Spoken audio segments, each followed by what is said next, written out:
ছাত্র আন্দোলনের নেতা কর্মীরা জীবন দিয়েছে। আপনি একবার ভেবে দেখেছেন তাদের কথা? এই যে মুক্ত আকাশে কথা বলেন বা আমরা বলি, একবার কি তাদের কথা মনে রাখতে পেরেছি যে তারা যে এইভাবে জীবন দিল? এখন আমরা নির্বাচনের জন্য পাগল হয়ে গেছি, কিন্তু আদৌ কি একবার ভেবেছি যদি এনারা থাকতে পারতেন তাহলে কি এই সময় এসে নির্বাচনের কথা বলতে পারতেন? বলতে কিন্তু পারতেন না। আপনি নিজের বিবেককে একটু প্রশ্ন করে চলার চেষ্টা করেন, দেখবেন কোনো ভুল হবে না।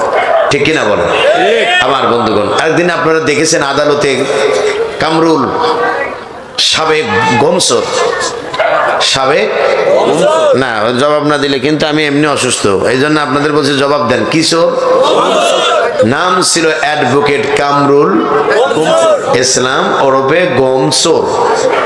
এই গমসর এই প্রসিকিউটররা উঠিয়ে নিয়ে যাচ্ছেন আদালতে, তিনাকে লিফট দেওয়া হয়নি বলে তিনি মর্মাহত হয়েছেন। তিনি প্রতিবাদ করে বলতেছেন ফাজলামির একটা সীমা থাকা দরকার। উনি একটা বারও বোঝেন নাই যে 15 বছর এরকম ফাজলামি 15,000 বার আমরা করেছি। এখন আমি একবারই সহ্য করতে পারি না। ও বাবা, এ কেমন কথা হলো? যদি কেউ কাউকে মাটি দিয়ে ঢেল ছড়ে সেখানে পাটকেল খেতে হয়, অপেক্ষা করো। এখনই যদি এরকম করো তাহলে যেদিন বৈষম্য বিরোধী ছাত্র আন্দোলনের পক্ষে রায় যাবে সেদিন ওই পুরাতন রশি তেল দিয়ে গরম করবে। সেদিন পরিণতি কি হতে পারে? আল্লাহ পাক ছাড় দেন কিন্তু ছেড়ে দেন কি? তিনি ছেড়ে দেন না। তিনি বান্দার আত্মনাদ তিনি শোনেন। সুবহানাল্লাহ। আমার বন্ধুগণ, সেই অশান্ত পৃথিবীটাকে শান্ত করার জন্য আল্লাহ পাক দিয়েছিলেন কোরআনুল কারীম। সেই কোরআনুল কারীম আমাদের কাছে আছে। আমিও বড় শখ করে একটা সূরা বের করেছি। সুবহানাল্লাহ বলেন। সেখান থেকে আমরা চলেন একটু পরিচিত কিছু কথা আমরা একটু ডিসকাস করি, ইনশাআল্লাহ। বলেন ইনশাআল্লাহ। আপনারা কি বিরক্ত হচ্ছেন? আল্লাহ রাব্বুল আলামিন বলেন, মা সালাকাকুম ফি সাকার ক্বালু লাম নাকু মিনাল মুসাল্লিনা ওয়া লাম নাকু নুতঈমুল মিসকিন ওয়া কুন্না নাখুদু মাআল খাইদিন ওয়া কুন্না নুকাযযিবু বিয়াউমিদ্দিন। সাদাক্তা ইয়া রাব্বানা। আমরা পড়ছি আল্লাহুম্মা আমিন। প্রিয় ভাই সব, এটি আপনারা যারা এই বাচ্চাটাকে বসিয়ে দেন। মাইকেলা ভাই, তুমি মুখটা খোলো তো, মুখটা খুলে ফেলো। হ্যাঁ, তাড়াতাড়ি খোলো, শীত নেই কিছু নেই, তুমি দম বন্ধ করে বসে আছো। হ্যাঁ ঠিক আছে, আমার কানে একটু আওয়াজ কম আসতেছে। হ্যাঁ, তুমি পারলে একটু রিভার্ব দাও, একটু মিক্সার দাও। আমরা দুজন খেলতে পারলেই তো হয়ে গেল। ওবায়দুল কাদের খেলে গেছে, যার ছিল ওপেন হার্ট সার্জারি।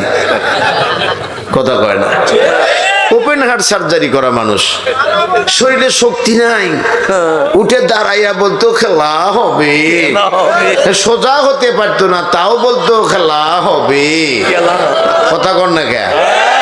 ক্ষমতা এমনই জিনিস, ক্ষমতা এমনই জিনিস, উঠে দাঁড়াতে পারে মার্চ বাংলাদেশ চাই পড়ে গেছে, সব ভেঙে একসঙ্গে স্মার্ট বাংলাদেশ হয়ে গেছে। উঠে আবার বলছে খেলা হবে। তার মানে কি জানেন? ক্ষমতার চেয়ার ততক্ষণ পর্যন্ত মানুষকে বেমালুম পৃথিবীর থেকে ভুলে রাখে যতক্ষণ না পর্যন্ত কানের নিচে রশি না পড়ে। কথা কি বুঝতে পারছেন? এই জন্য দেখবেন বাড়ির পাশে একজন অ্যাক্সিডেন্ট করে মারা যাচ্ছে, একেবারে মোটরসাইকেল নিয়ে বেপরোয়া চলতে গিয়ে, ওই বাড়ির পাশে আবার আরেকজন ওইভাবেই চলে যাচ্ছে, খেয়াল নাই যে আমার আগে একজন কল্লা দিয়ে গেছে। খেয়াল কি আছে? নাই। স্থানীয় কোনো ব্যক্তি অসহায় নারীরা চাকরি করতে এসেছে, তাদেরকে টার্গেট বানিয়ে তাদের ইজ্জত সম্মান নষ্ট করেছে। পরবর্তীতে কালেমা মুখে জন্মে নাই, মৃত্যুবরণ করতে হয়েছে। এটা জানার পরেও আজও অনেক মানুষ তার চরিত্র দিয়ে অন্য মানুষের হয়রানি করার জন্য উঠে পড়ে লেগে থাকে। বলেন ঠিক কিনা? তাহলে বোঝা গেল আমরা এর থেকে শিক্ষা নিতে পারি না। এটা আমাদের জন্য ভুল। আমাদের উচিত ছিল আজ এখান থেকে শিক্ষা নেওয়া, কিন্তু আমরা নিতে পারিনি। প্রিয় ভাই সব, আপনারা কি আমার কথা বুঝতে পারতেছেন? আমি একেবারে সিম্পল কথা বলতেছি, তার কারণ আমি শারীরিকভাবে খুব বেশি ফিট নই।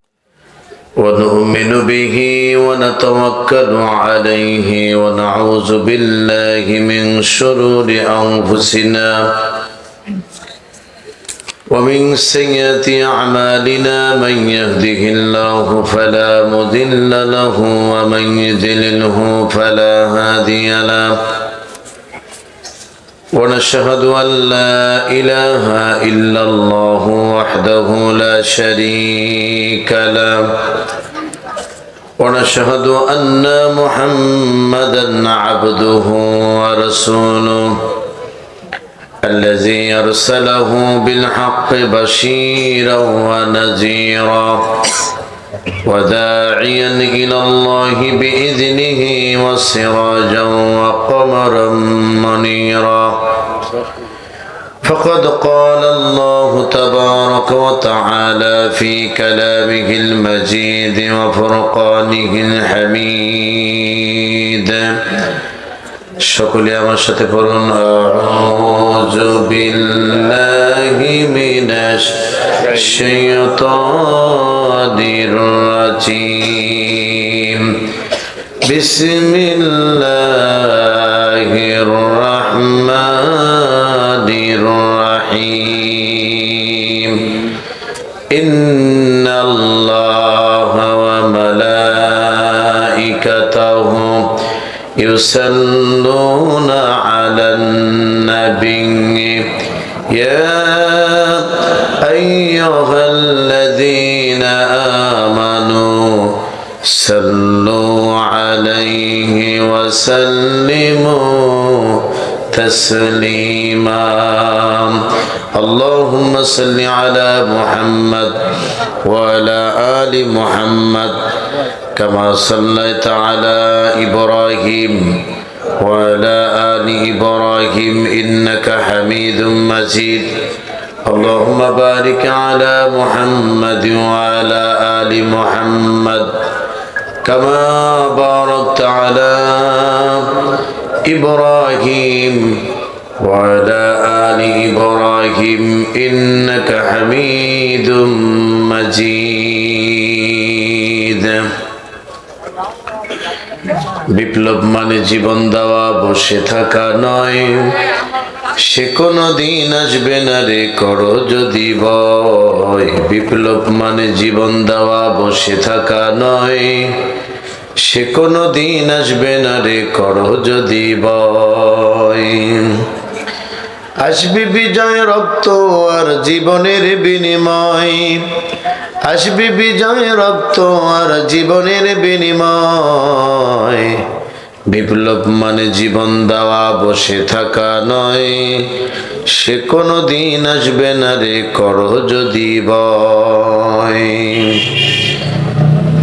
জিহাদের ওই ময়দানেতে যেতে তোমাকে হবে প্রয়োজনে সব রক্তটুকু জমিনেই ঢেলে দিবে জিহাদের ওই ময়দানেতে যেতে তোমাকে হবে প্রয়োজনে সব রক্তটুকু জমিনেই ঢেলে দিবে তবুও তোমাকে লড়তেই হবে মানিবে না পরাজয় বিপ্লব মানে জীবন দেওয়া বসে থাকা নয় সে কোনো দিন আসবে না রে করো যদি ভয় বিপ্লব মানে জীবন দেওয়া বসে থাকা নয় সে কোনো দিন আসবে না রে করো যদি ভয়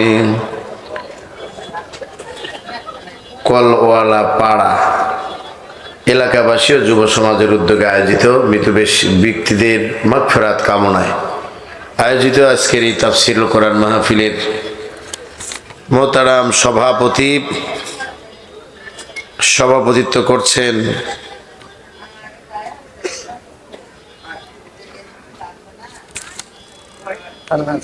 কই নামটা কোথায় দেখছে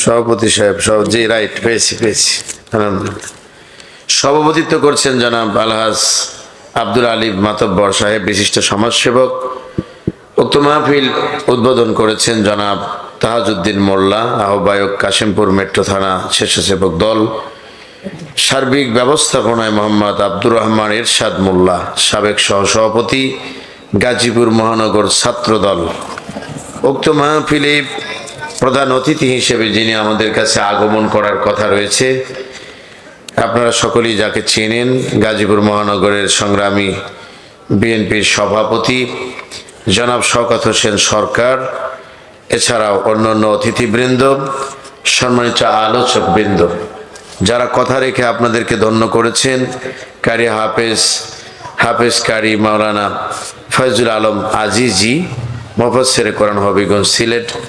আরও আলোচনা রেখেছেন মুফতি আরিফ বিল্লাহ, সহকারী শিক্ষক হযরত আব্বাস রাদিয়াল্লাহু তাআলা বহুমুখী মাদ্রাসা।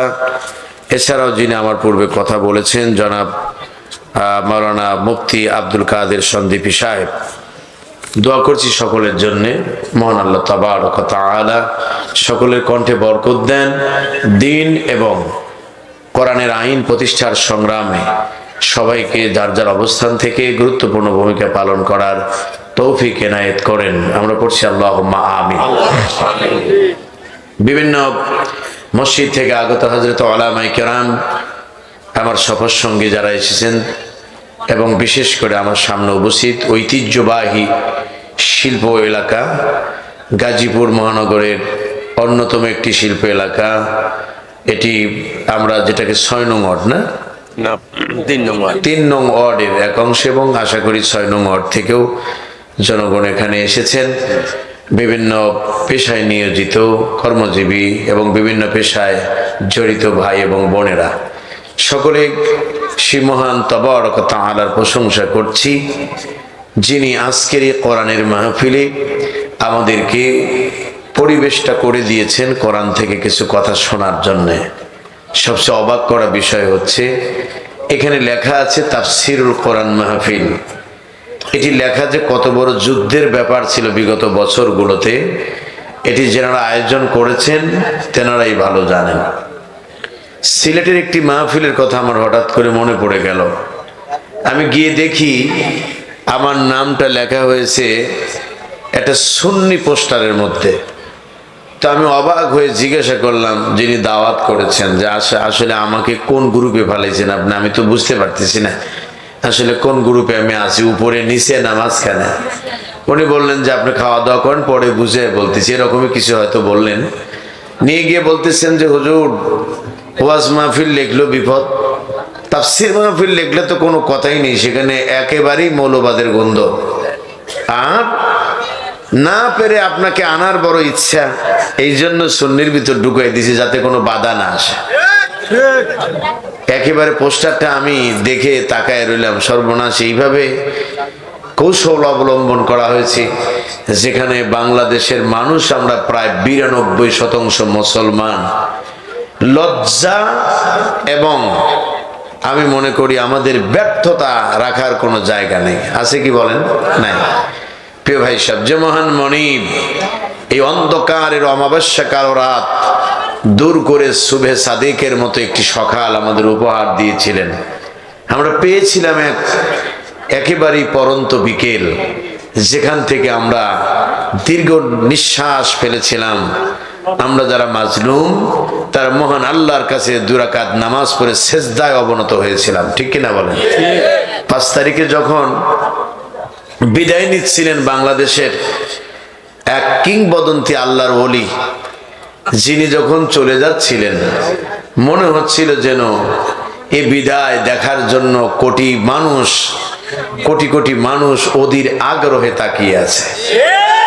মনে হয়েছিল যেন এক অজানা বস্তু বোধহয় অজানা উদ্দেশ্যে পাড়ি জমাচ্ছে। সাইদি সাহেব বলেছিলেন বাংলাদেশের ভাগ্য আকাশের উত্তর গগনে কালো মেঘ জমা হয়েছে, ঝড়ের পূর্বাভাস লক্ষ্য করছি, যদি সক্ষমভাবে মোকাবেলা করতে না পারো এমন গাঢ় কালো অমাবস্যার রাত আসবে যার সুবে সাদেক হওয়া অসম্ভব।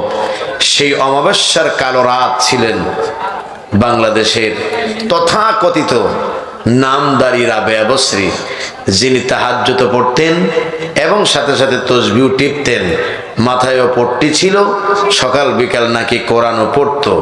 সব মিলিয়ে এক মনে হয় যেন তার কর্মীদের কাছে মনে হতো মহিলা নবী আল্লাহ পৃথিবীতে পাঠান নাই, যদি কারণ নাম আসতো তাহলে বিক্ষোভ করে হলেও তার নামটি অনুমোদনের চেষ্টা করত। কথা বলেন, আমি কি মিথ্যে কথা বলছি? একেবারেই মাহবুবে সুবহানি, কুতুবে রব্বানি, গায়ে চুলকানি, হাতে আছে তসবিহ, একেবারেই পারফেক্ট একটা মানে আল্লাহর খাস বান্দি। তিনি চলে গেলেন এই সেই জগদ্দল পাথর যিনি বিদায়ের মধ্য দিয়ে শানিত হলো বাংলাদেশের আকাশে এক নতুন দিগন্ত। সুবহানাল্লাহ বলেন। এবং সেই দিগন্তের আলোতে আলোকিত হয়ে আজ আমরা কোরআনের কথা শুনি এবং কোরআনের কথা বলে দুঃসাহস করি, যদিও এখনো স্বাধীনতা পরিপূর্ণ পাইনি। তবে স্বাধীনতা অর্জন করতে হলে আরো রক্তের প্রয়োজন হতে পারে এবং সেই রক্তটুকু কোরআনের জন্য দেওয়ার জন্য আমরা প্রিপারেশন নিতে থাকবো ইনশাআল্লাহ বলেন। ইনশাআল্লাহ বলেন। না না চা লাগবে না, কিচ্ছু লাগবে না, সময় এমনি কম, আপনারা ওয়াজ শোনেন। আমি এসেছি ঝিনাইদহর কালীগঞ্জ থেকে। কোথায় আপনি একবার ভাবছেন?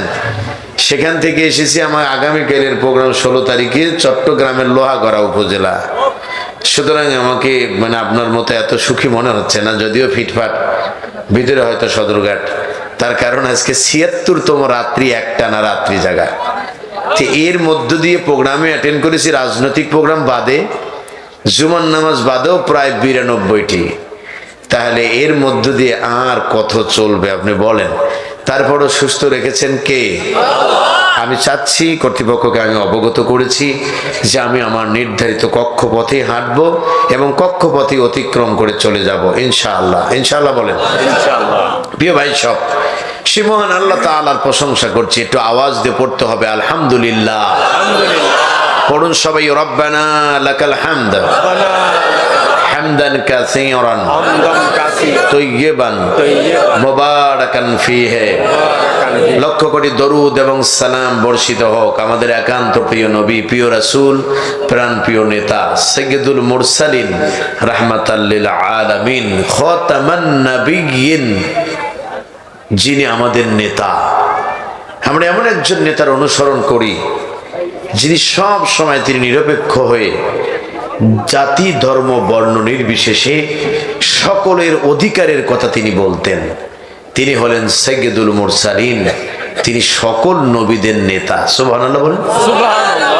তিনি কখনোই তার অন্ধ ভক্ত হয়ে গেছে কেউ তাকেই প্রাধান্য দিয়েছেন এমনটি নয়, বরং তার কাছে যদি কেউ বিচার নিয়ে যেতেন, যিনি মাজলুম এবং যিনি জুলুম করেছে উভয়ের কথা বিশ্লেষণ করে মাজলুমের পক্ষেই রায় দিয়েছেন যদি তিনি প্রমাণ পেতেন। তিনি কখনোই নিজের দলীয় বলে একেবারেই নির্দোষ বলে চালিয়ে দেন নাই, যদিও আমাদের নেতারা তা করে থাকেন। বলেন ঠিক কিনা? সেই নেতার আদর্শ অনুপ্রাণিত হয়ে উৎসাহিত হয়ে আমরাও সেই পথে চলতে চাই। মহান আল্লাহ যেন সুযোগ দেন। আমরা প্রাণ খুলে পড়ছি সাল্লাল্লাহু আলাইহি ওয়াসাল্লাম। সংগ্রামী ভাইয়েরা আমার, বিশ্বে আজ অশান্তির দাবানলে জর্জরিত। সত্যি সত্যি দাবানল জ্বলছে এখন আমেরিকাতে, জ্বলছে না বলেন? এত পাওয়ার, এত সুপ্রিম পাওয়ার তাদের, সর্বনাশ। ৪৬,০০০-এর ঊর্ধ্বে, এটা ভালো করে শোনেন, অল্প কিছু কথা। ৪৬,০০০-এর ঊর্ধ্বে ফিলিস্তিনি মুসলমান নর নারী শিশু আবাল বৃদ্ধা বনিতাকে খুন করেছে ইসরায়েল, যার পরিপূর্ণ পৃষ্ঠপোষকতায় ছিল আমেরিকা। কত হাজার? না, আপনাদেরকে আমি আমার মতো করে দেখতে চাই। একটু সচেতন হন, বসেছেন যেহেতু একটু সচেতন হন, একটু আওয়াজ দিয়ে বলেন কত হাজার? ৪৬,০০০। এটা হলো আন্তর্জাতিক হিসাব অনুযায়ী, অর্থাৎ আন্তর্জাতিক সংস্থাগুলোর হিসাব অনুযায়ী। বাট বেসরকারি হিসেবে যদি হিসাব ধরা যায়, এর মাত্রা নিঃসন্দেহে বেড়ে যাবে। বেড়ে যাবে না? আচ্ছা, আমরা ধরলাম ৫০,০০০ মানুষ।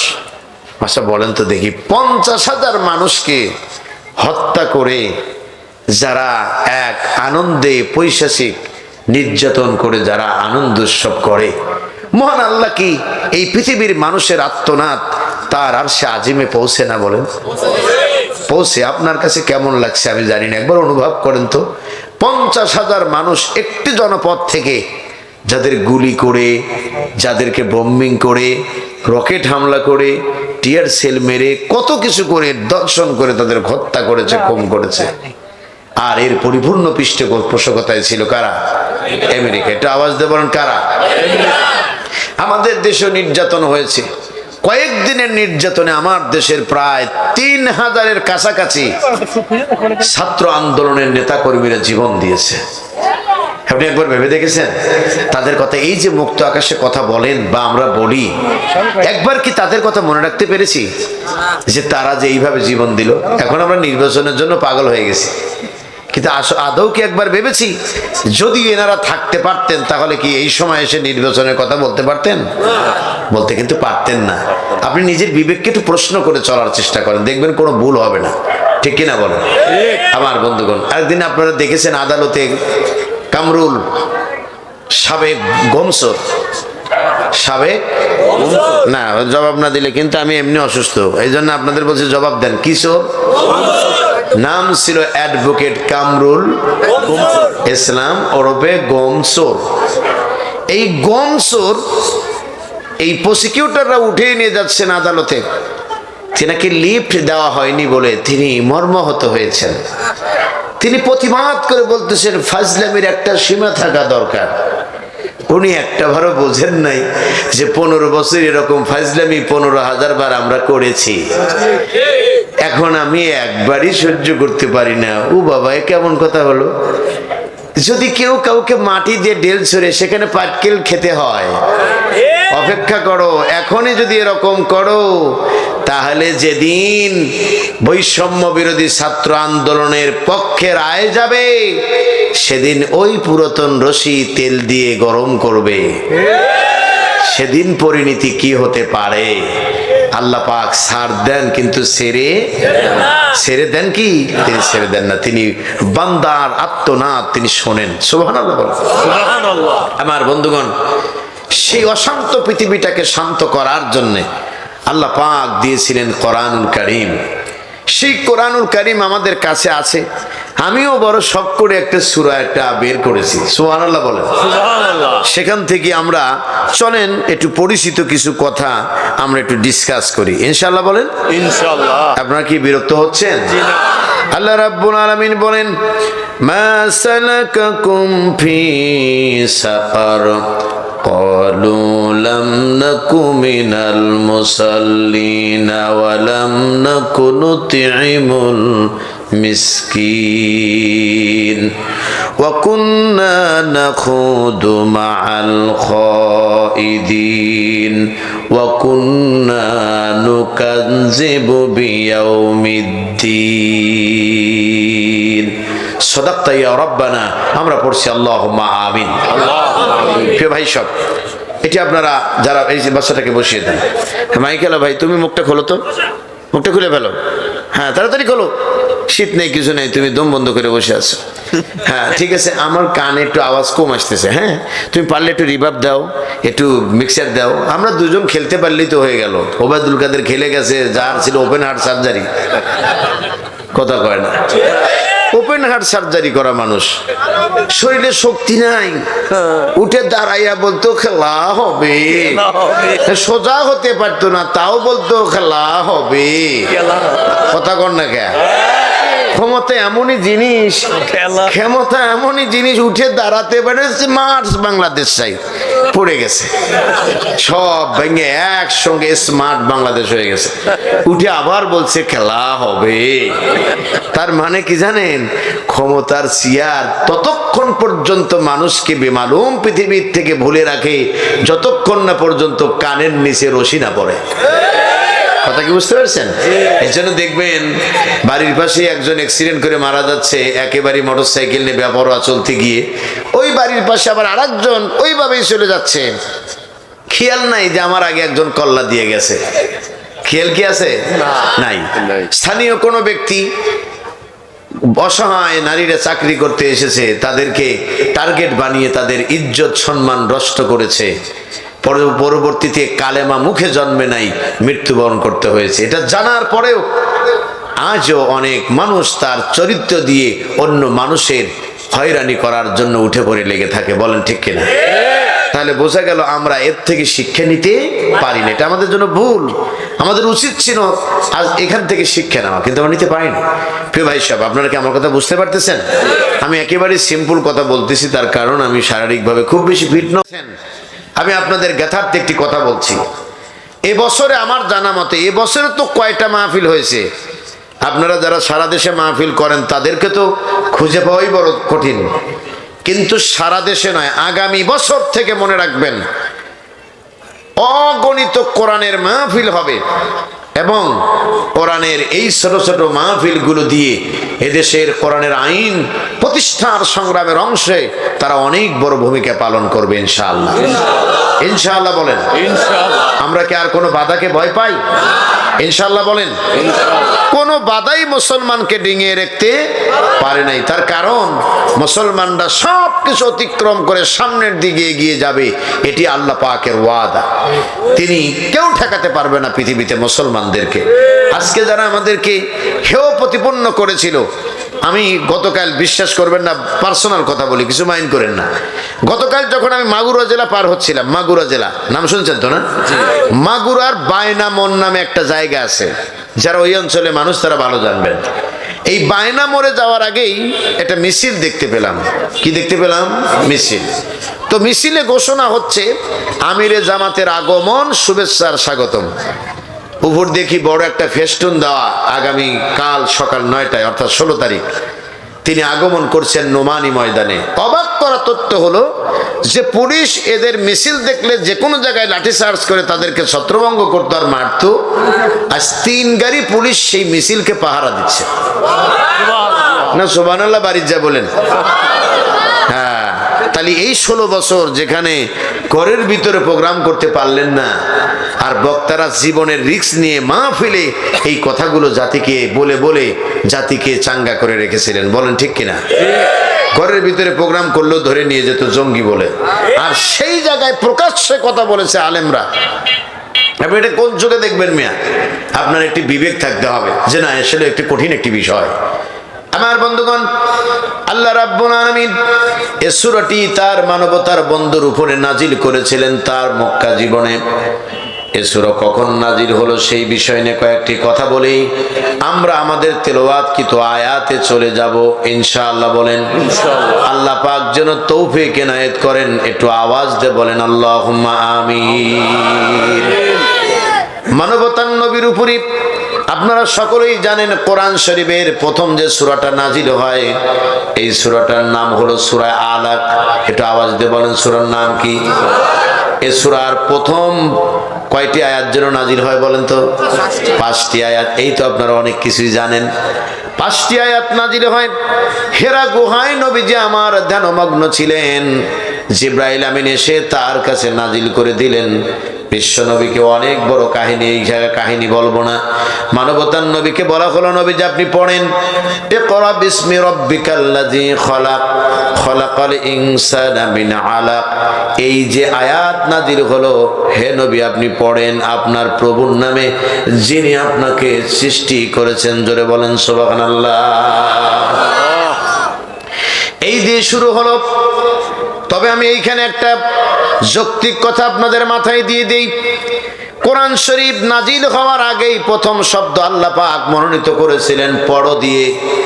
এর মানে হলো কোরআনকে পড়ার জন্য আল্লাহ দিয়েছেন, কোরআনকে বুকে লাগায় চুমা খাওয়ার জন্য দেয় নাই। এ কোরআন দিয়ে তাবিজ লিখবেন সেজন্য দেয় নাই। এ কোরআন দিয়ে পানি ফুৎকার দিয়ে খাবেন সেজন্য আল্লাহ দেন নাই। এ কোরআনকে ঘরে তাকে রেখে দিবেন বরকতান হিসেবে, এমনটি নয়। এ কোরআনকে কেবলমাত্র তেলাওয়াত করে পার্লামেন্টে আপনি উদ্বোধন করবেন আর ওই পার্লামেন্ট দুর্নীতি হয়ে চলবে, এমনটার জন্য আল্লাহ কোরআন পাঠান নাই। এই কোরআন দিয়ে আপনি পানি বা চাউল পরে দিয়ে চোর ধরবেন, এমন জন্য আল্লাহ কোরআন দেন নাই, বরং কোরআন দিয়েছেন চুরি মুক্ত সমাজ গড়ার জন্য। এই জন্য তিনি বলেছেন ইকরা বিসমি রাব্বিকাল্লাযী খলাক, পড়ো তুমি তোমার প্রভুর নামে যিনি তোমাকে সৃষ্টি করেছেন। একটু আওয়াজ দিয়ে বলেন তো তিনি কে আমাদের সৃষ্টি করেছেন? এবার আপনাদের বলে যাচ্ছে আজকের মাহফিলে আপনারা পড়বেন বেশি করে কোরআন, কেননা আল্লাহ আপনাকে সৃষ্টি করেছে। আর এই কোরআনে এই জন্য পড়বেন, এই কোরআনের ভিতরে আল্লাহ রাব্বুল আলামিন তার বিবরণী দিয়ে দিয়েছেন। তার বান্দা এবং বান্দির জন্য কল্যাণকর কথাগুলো তিনি এখানে সুন্দর করে তুলে ধরেছেন। সুবহানাল্লাহ বলেন না? সুবহানাল্লাহ। আমার বন্ধুগণ, এ সূরাটি 5 আয়াত নাজিল হওয়ার পরে কিছুদিন কোরআনের আয়াত নাজিল বন্ধ হয়ে যায়। মানবতার নবী চিন্তিত হয়ে পড়লেন, জিবরাইল আমিন আর আসেন না। কোথায় গেছেন জিবরাইল? জোর করেও তো তারে আনা যায় না, কেননা জিবরাইলের মাধ্যমে আল্লাহ তারে ওহী দিতেন। কিন্তু সেই জিবরাইলকে না পেয়ে মানবতার নবী তিনি একেবারে বেকুল হয়ে গেলেন, কেন আসে না। এই সময় সমালোচনাকারীরা তারা বারবার সমালোচনা করতে লাগলো এবং সেই সমালোচনা এত তীব্র আকার ধারণ করলো, নিজের আপন চাচি আবু লাহাবের স্ত্রী, সে একদিন মুহাম্মদ সাল্লাল্লাহু আলাইহি ওয়াসাল্লামের তার পাশেই ছিল বাড়ি। মুহাম্মদ সাল্লাল্লাহু আলাইহি ওয়াসাল্লামকে ডেকে বলছে, হ্যাঁ মুহাম্মদ সাল্লাল্লাহু আলাইহি ওয়াসাল্লাম, তোমার শয়তান মনে হয় তোমারে ভুলে গেছে নাকি? নাউজুবিল্লাহ বলেন। নাউজুবিল্লাহ। নবীজি আমার মনে কষ্ট পেলেন, দেখবেন যদি আপনি হকের পথে চলেন প্রথমে বাধা দিবে আপনার আপনজনেরা, আপনার প্রতিবেশী আপনার বাধা হয়ে দাঁড়াবে। এমনও সন্তান আছে মা বাবা বাধা হয়ে দাঁড়িয়েছে, এমনও ভাই বোন আছে নিজের স্ত্রী বাধা কি দিয়েছে, এমনও স্বামী আছে নিজের স্ত্রীকে দ্বীনের পথে চলতে দেয় না, আবার পারিবারিক কর্তৃক লাঞ্ছনা এবং অবমাননার শিকার হয় এই কোরআনের পথে চলার জন্য। বলেন ঠিক কিনা? সংগ্রামী ভাইয়ের আমার, এটি কিন্তু কোনো একেবারে অস্বাভাবিক বিষয় নয়, বরং এটা স্বাভাবিক বিষয়। মানবতার নবী বিশ্ব নবী তিনি যখন সাফা পাহাড়ে গিয়ে ঘন্টার ধ্বনি বাজায়া আরবের কাফেরদেরকে ডেকেছিলেন, ওই দিন প্রথম তিনি প্রকাশ্যে দাওয়াত দেন। কথাটা খেয়াল করেন, ওই দিন তিনি প্রকাশ্যে দাওয়াত দেন, প্রথম দাওয়াত। ওই দাওয়াতে যারা বাধা দিয়েছিল সেও ছিল তার রক্তের মানুষ, সেও ছিল তার রক্তের মানুষ। কাছে গিয়ে মুহাম্মদুর রাসূলুল্লাহ সাল্লাল্লাহু আলাইহি সাল্লাম যেই পাহাড়কে পিছনে রেখে তিনি সামনের দিকে মুখ করে দাঁড়িয়েছেন, দাঁড়ায় দেখেন সবাই এসেছে, কিন্তু আবু জেহেল আসে নাই, উতবা সাহেবও আসে নাই, আবু লাহাব এসেছে। এর মানে হলো এইখান থেকে নিজের আপনজনের বাধা শুরু হয়ে গেল। এতদিন গোপনে গোপনে নবীজি আমার দাওয়াত দিয়েছিলেন, কিন্তু আজকে নির্দেশনা এসেছে ওয়াংজির আশিরাতাকাল আকরাবিন, হে নবী আপনার নিকটাত্মীয়দের কাছে আপনি কালেমার দাওয়াত দিয়ে দেন। এই কথা বলার সঙ্গে সঙ্গে নবীজির উপরে আক্রমণ শুরু হলো। কিভাবে? খেয়াল করেন। বিশ্ব নবীজি দেখলেন আপন চাচা বসে আছে, অন্য অন্য মানুষদের সঙ্গে আবু লাহাবও আছে। নেতা বলে কথা, বর্তমানেও কিছু মানুষ দেখবেন তারা নেতৃত্ব নেওয়ার জন্য, নেতৃত্ব সমাজে কায়েম করার জন্য উঠে পড়ে লেগেছে, সেখানে ভালো মন্দর কোনো বাজ বিচার নাই। হক কথা বলতে এখনই তাদের কলজায় আগুন লেগে যাচ্ছে।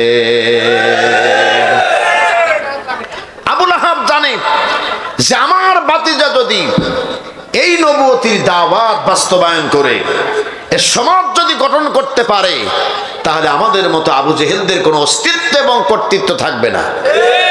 এটি জানে, জানার কারণেই তারা বাধা হয়ে দাঁড়ালো। আমি এই কাহিনী বলার উদ্দেশ্য নয়, আমি আজকের আলোচনাটাকে একেবারেই সুন্দর করে আপনাদের সামনে তুলে ধরার জন্য চেষ্টা করব, ইনশাআল্লাহ। বলেন ইনশাআল্লাহ। হযরতে উলামায়ে কেরাম যারা এসেছেন তাদেরকে আমার পক্ষ থেকে বিনম্র শ্রদ্ধা এবং ভালোবাসা রইল। আপনারাও শুনবেন এবং আপনারা এই আয়াতগুলো আমার চেয়েও ভালো করে আপনাদের জায়গায় থেকে তুলে ধরবেন। আল্লাহ যেন আপনাদের ইলম কালাম বাড়িয়ে দেন, চিল্লায় বলেন আমিন। সংগ্রামী ভাইয়েরা আমার, মানবতার নবী তাকিয়ে দেখে আবু লাহাব। বিশ্ব নবীকে প্রশ্ন করা হলো, কেন এখানে এসেছো? এত সকালে কেন আমাদেরকে ডেকেছো? বলে ডেকেছি, এইখানে ডাকার উদ্দেশ্য হলো গুরুত্বপূর্ণ একটি মিটিং এর কথা আমি তোমাদের কাছে বলবো। বলে কি বলতে চাও? বলে আমি তোমাদেরকে দেখতে পাচ্ছি সামনে তোমাদের জন্য অনেক বড় বিপদ। হে আমার জাতির মানুষ, হে আমার কওমের মানুষ, তোমরা এই বিপদ থেকে যদি বাঁচতে চাও, বলে উদাহরণ দিয়ে বলো তো দেখি। বলে উদাহরণ হলো, আমি যদি তোমাদের বলি এই পিছনে যে বড় একটা পাহাড় দেখতে পাচ্ছ, পাহাড়ের অপর সাইডে আছে বড় ধরনের একটা সৈন্যবাহিনী, শত্রু দল যারা যে কোনো সময় তোমাদের উপর আক্রমণ করবে, এ কথা তোমাদের কাছে কেমন বিশ্বাস হয়? আবু লাহাব সহ সব এক বাক্যে বলে উঠলো, আমরা অবশ্যই বিশ্বাস করি, কেননা তোমার মুখ দিয়ে কোনোদিন আমরা মিথ্যা কথা শুনি নাই। আপনারা যারা ওয়াজ শুনতেছেন, আমি আপনাদের এই জায়গায় একটা তাত্ত্বিক কথা বলবো, একটু খেয়াল করেন, কথাটা একটু ওজন করবেন। নিজের আপন চাচা এবং অন্য অন্য মক্কার মানুষ বলতেছে, তোমার মুখ দিয়েও তো কোনোদিনও মিথ্যা কথা শুনি না। কাফেরদের দ্বারা, বিরোধীদের দ্বারা নবীজি এই সার্টিফিকেট পেলেন, নাম দেওয়া হলো আল আমিন।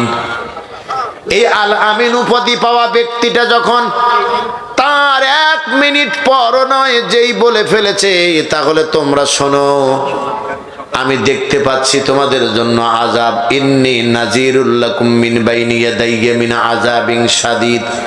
আমাকে দেখানো হচ্ছে তোমাদের জন্য বড় আযাব সামনে অপেক্ষা করতে, যদি বাঁচতে চাও। ইয়া কওমি লা ইলাহা ইল্লাল্লাহ তুফলিহুন, স্বীকার করো আল্লাহ ছাড়া কোনো মাবুদ নাই। শুধু এই শব্দটা ব্যবহার করেছে। খেয়াল করেন মুসলমানেরা, শুধু এই শব্দটা যেই ব্যবহার করেছে মানবতার নবী, তার 500 প্রতিক্রিয়া কি হলো আগে অনুমান করেন। মানবতার নবীর অন্যান্য কাফেররা তো দূরের কথা, নিজের আপন চাচা হাতটা উঁচু করে নিয়ে গেছে নবীজিকে একটা চড় দেওয়ার জন্য। এই জায়গায় কিন্তু নবীজি বলেন নাই যে তোমরা সুদ খায়ও না। কথা কর না কেন?